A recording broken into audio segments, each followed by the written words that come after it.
Hi YouTube, how y'all doing tonight? I'm going to elaborate on boasting in the book Love Is. And it's living out a year-long experiment of 1 Corinthians 13. Love is, and what love isn't.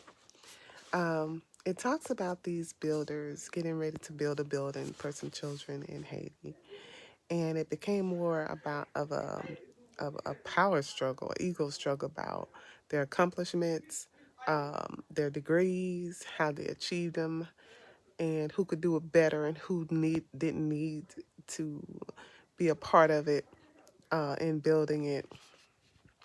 And to some, it didn't seem like boasting, but the bad kind of boasting that makes everyone else feel smaller. By boasting, the boaster is elevated above the boastee. My dad is stronger than your dad. These are the examples they gave.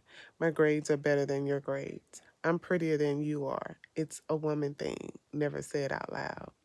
The Bible encourages boasting a lot. It mentions boasting a lot. And most of the mentions are awful. Jeremiah calls out, as well as Ezekiel calls and mentions boasters.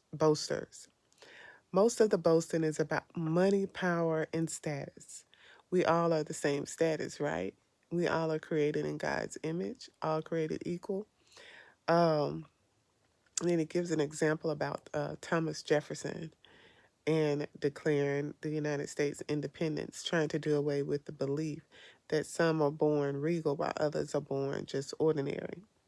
Nope, not one of us are better than the next. We are all regal, or we are all ordinary. I prefer to think we are regal. That's what the author says. So the more he reads the Bible, the uglier and the more divisive boasting got. Of course, love doesn't boast. It becomes painfully obvious. Love recognizes everyone's shared value. Love doesn't compare and elevate. Love that doesn't boast is humble.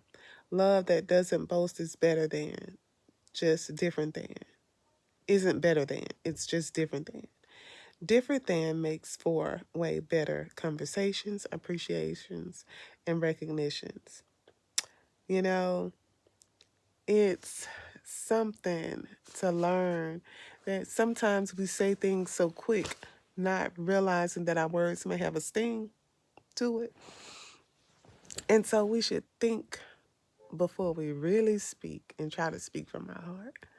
So I'll be back with more. Bye for now.